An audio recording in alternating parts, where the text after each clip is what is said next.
including... So if you could do it all again, I'd like to not have got drunk the night before studios. Just silly little things like that.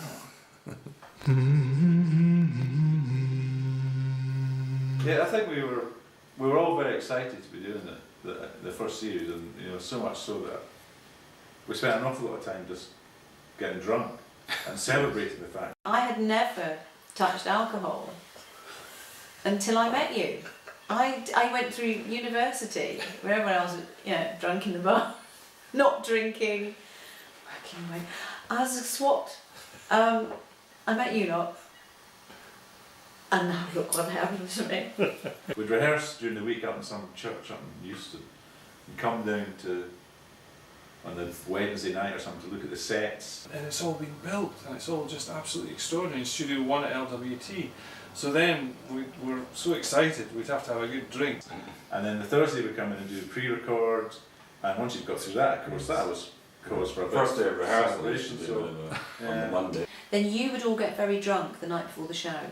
With hindsight, it was just one day, wrong way round. Should have been the night after the show. We found out later. It was fantastic, and the studios generally went pretty well, I think, and so we had to celebrate then. So it was just a massive, joyous piss up. That's what I recall. But then from this, old, cynical, we've made a certain amount of television programmes perspective, it's easy to forget how incredibly thrilling it was that it was like we've done it, we've actually got which, when we just four mates from school to actually get a television show was impossible. How would you possibly do that? I never knew anything like it. I remember just standing I used to drink beer, and you can actually see across the box set, you can see that I started in the pilot, I looked like a normal size. And by series 4, I was a little butterball. I was like, well, a butterball, I was a grolsch ball, is what I think I was. I didn't understand about wine, I didn't understand there's ladies' drinks. I was like, oh, you might have another one. Sucking down 55 pints in a night. Couldn't quite believe it, really.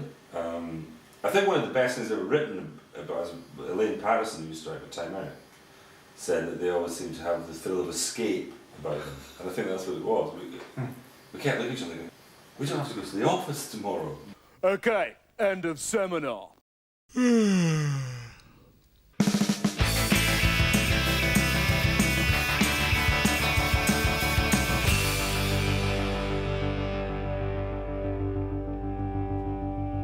In 1989, when we were commissioned, Channel 4 was only like about 5, 6, 7 years old. Channel 4, it was 1982, and they were really in the market for different things. I think there was always a remit in Channel 4 to be an originator and to be a genuine alternative to the other major terrestrial channels. That was always their brief, and so absolutely filled that in the sense that we attempted to make a sketch show that didn't look like or feel like any other sketch show at that time on television.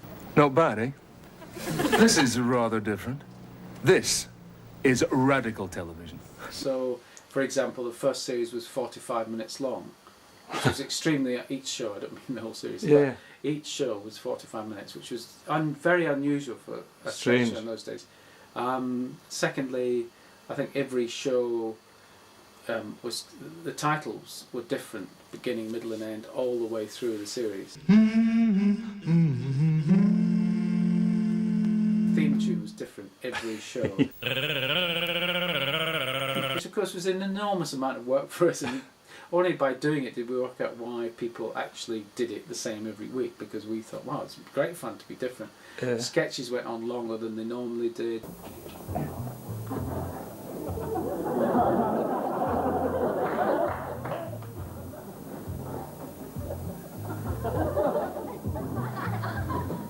You got a mirror?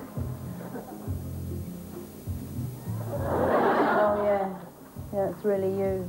Probably fairly self-indulgent, but all those things were fine and green-lit by Channel 4 because Channel 4 wanted something eccentric, if you want, something very, very different. But it did start out that there was quite a big list of things that we wouldn't do, never written down of course, but discussed. It was like no television parodies, no topicality, no satire, no recurring characters, no catchphrases, just no all the stuff that was in all the comedy shows. And it was like a feeling of, well, if you say we won't do any of that kind of stuff, it will force you to do something else. So obviously it's a delight that the only thing we remember for is Stonybridge, which is a catchphrase and a recurring character. And so, you know, you kind of make a rule and try and stick to it, but at the end of the day in comedy writing, if something comes up that breaks that rule, you'll go with it anyway. We did break the rules. We a couple eventually times. did break the rules, yeah. Well, you wrote that song, the great song Anthem, which was a great parody, I think.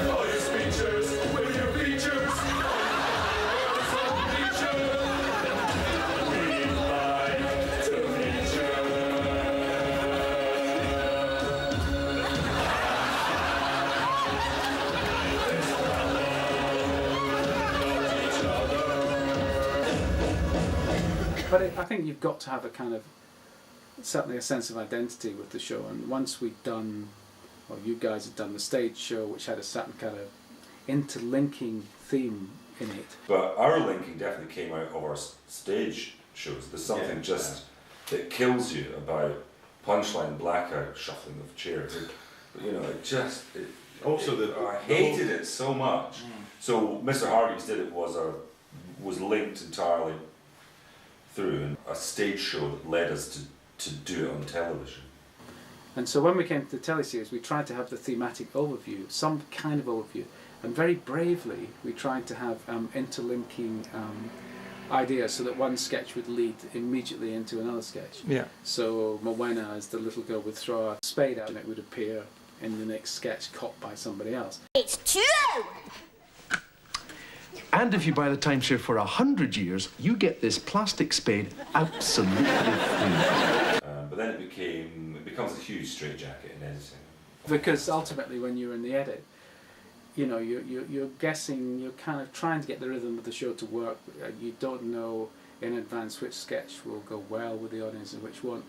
And sometimes the sketch you thought was hilarious dies and so on, and that's your second sketch and it's not strong, but you're still throwing the spade out. But when you did the edit and it didn't work, you were stuffed. But sometimes ones that I love, like when Peter Bakey runs from one sketch as an assistant salesman and runs through the streets and changes into a white coat and appears at the other end as a medical assistant and just hands over a sheet of paper. To me, that's very funny. You take all that trouble to do that. It lasts a minute, whatever. And that to me was great and very inventive and just a good laugh. It added to the show rather than made the show more difficult to do. But yeah, we set up all these rules, but then we just broke them very quickly. But it did. I think it was a good starting point. It was a good starting point. So it focused you on trying to do stuff that wasn't basically that other people wouldn't be doing.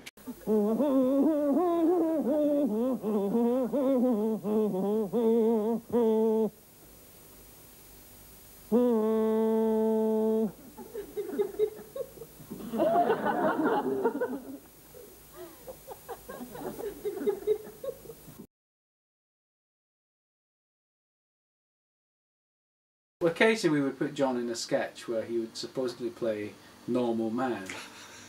And those two things were fairly counterproductive, where you would have John as normal man, well, he wouldn't be normal. And if he was just man in shop, he would wear a big red beard and have a mad Scottish accent. Pint of milk. Certainly, sir. Right.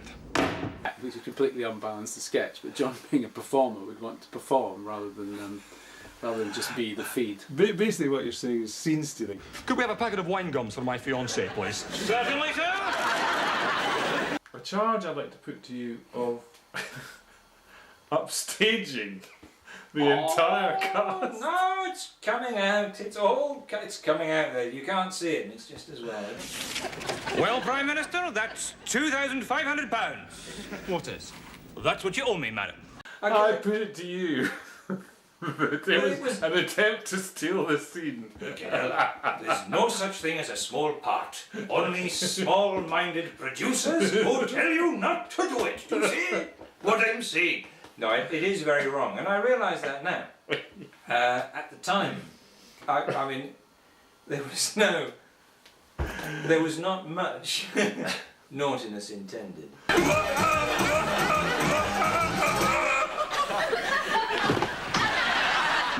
I'd written, you know, barman in background polishing glass, and this fully formed character from a certain part of Cornwall. Who is it? Cornwall? I saw a sign upon the wall behind the barman's head. So how do you react to the charge of upstaging? Well, I'll answer that truthfully. It's the same as, it's for the same reason that I didn't write very much material, because it just would take me so long to write jokes, because I thought everything, it's a comedy show, therefore everything's got to be funny. And because I was stupid, it occurred to me that if I was going to do a character in a sketch, then it should be funny. It didn't occur to me that it should be a straight man. Foil. Yeah, you know, just man in shot. I like the look of that. Sweeties, sir. The worst one, actually, thinking about it now, this is mildly embarrassing, but it was the policeman, wasn't it? The motorbike cop. All right, Becky. You better tell me the old story. It was been a very long day, and this was sort of, we were running out of time. We've got 15 minutes left. We've got to finish this sketch, and it was a motorbike cop. And all I've got to say, I've got to just stop them or something, but I've given him a very high voice like that. All right, so what do you think you're doing with it? Get out of the car. And again, it was Dave Ty of Series 4. And they came down and said, no, don't, just do a normal voice. I can only apologise. I know. He was only bloody working hard, man. It was something dull, it was something interesting. We want you to be dull today, John. What? Why? I want to be interesting.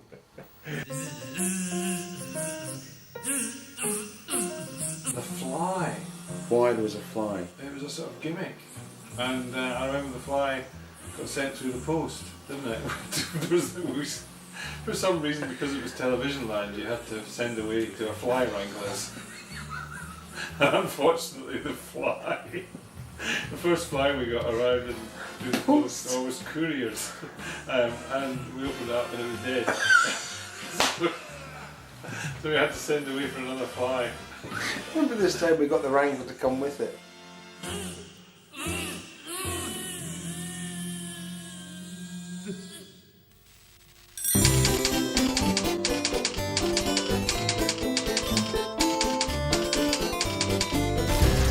I think that's the thing, that we were all writer performers, and that was quite unusual. You know, the six of us sort of did everything, and I think that gave it a real sort of uniformity, because we didn't have 10 other writers writing for us. You know, which was something may have been a good thing, but you know, it certainly meant that the unity of vision became more and more defined the more we went on, and that made us in some ways more insular, because we just couldn't believe our luck that we'd found each other, I think, and that we all shared this same way of thinking. Who decided what went in each show? It was a committee decision. We'd read everything out, and they would just live or die around that table, and folk would vote for it, or 6 votes straight in, 5 votes probably in, 4 votes, a bit of a rewrite or whatever. 3 votes you'd have to really convince everyone and be crying yourself to sleep that you thought it was fantastic. And that would happen sometimes. And then just everything John Sparks wrote would go in. Because it was always very, very good. Because it wasn't there. And I used to get commissioning editors saying, why aren't we having more of John Sparks? I'd say, well, because he hasn't written anything. I was still sort of rooted in stand-up, really, where I felt, because I would spend a very long time working on lines, just so it would be gag, gag, gag, gag, and I felt that it should be the same for this as well, for the telly, and so you don't write much. And I rather envied it because we had to, I suppose we did write the bulk of it, but sometimes you would be padding it out because. But John, you look back at it, and just everything that you did was so beautifully honed. It was just like perfect. And it was just a very sort of, you know, fertile period in terms of, you're on telly, you've got a series, you've got airtime to fill, and you can sort of do anything. You know, you can just give it a go. So the work, it was nicely character-based and then slightly surreal and traditional, so it had a fairly good mix. Be quiet, please. It was clean last time.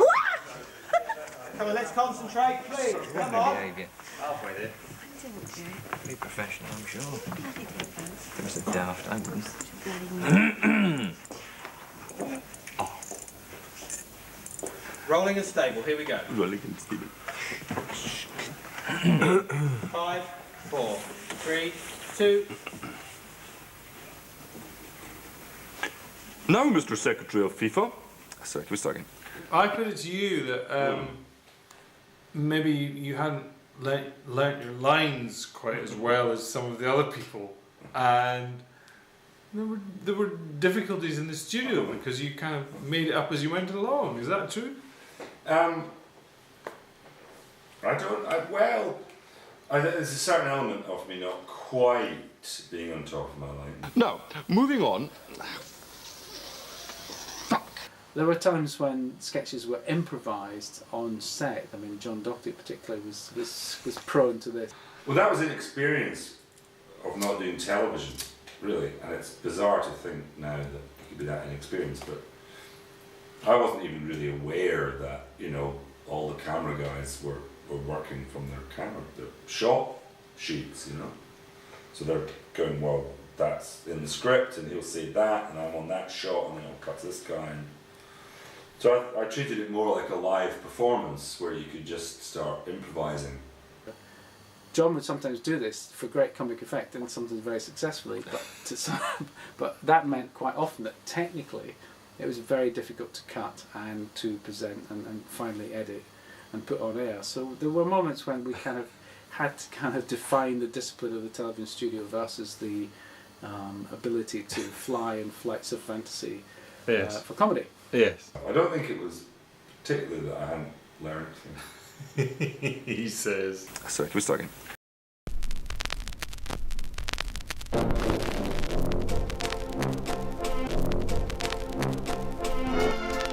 Now, you two have known each other since you were 5 years of age. And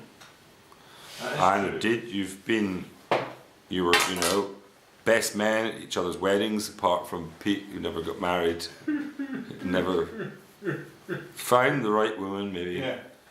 Pete, do you want to talk about this for a while? The fact that you're not only not married, but you're barren. I always love my winner. And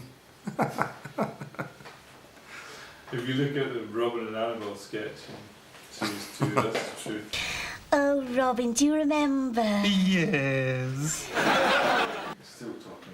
I think you'll find that I was the one. Do I take it that you are not that keen on the idea of fostering a child? I just don't see why we can't have one of our own. Murray, did you make a move on Morwenna at any point? Well, it was very difficult because Pete and John were always making moves on Morwenna, but... Would you like some? Oh, I beg yours. Oh, what's referring to the liquid refreshment? Oh, Mr. La-di-da. Gordy actually was the first person who made a move on Morwenna. Actually, the first person was John Sparks. Oh, that's true, yeah. Can't I get anything for you? Yes, Gwyneth, you can. What? You can get out.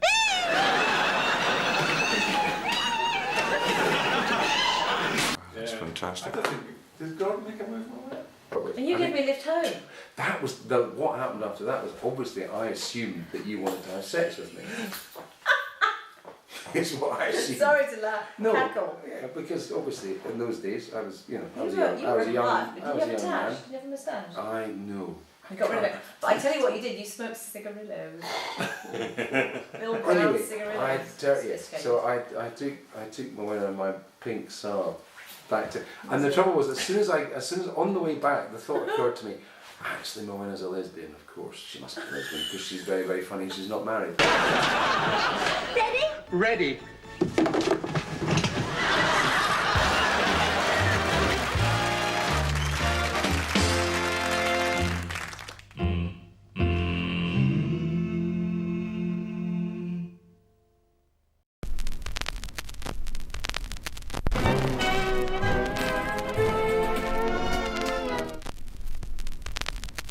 As a child, you did absolutely. And your life has been irrevocably changed. We sucked you up into our group, the Bodgers. Yes. And then we kidnapped you.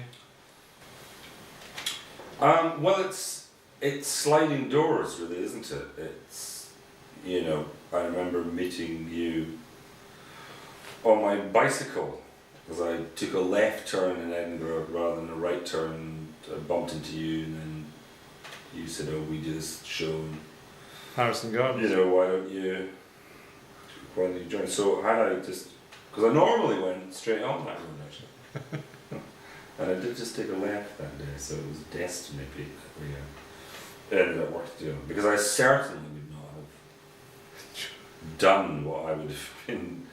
I would certainly not have done what I'm doing now had I not, you know, had you guys not. Had you not taken that left turn? Yeah. Basically, had you guys not, I would never have had the courage to do it on my own.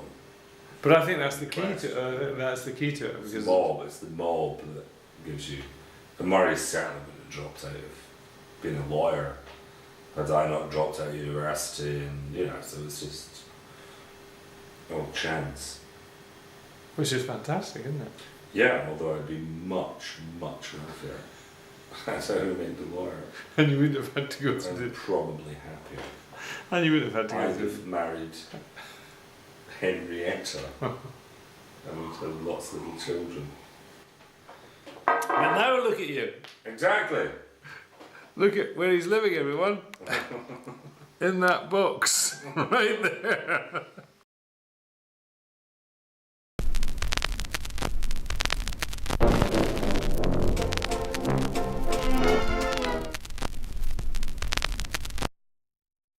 Yeah, I mean, I never ever wanted to do any DVD extras or release a box set, and I'm quite happy that it was just on television at that particular time, and it'll never be seen again. How did you feel about that? I feel fine. What did you say? You know, so many people milk it.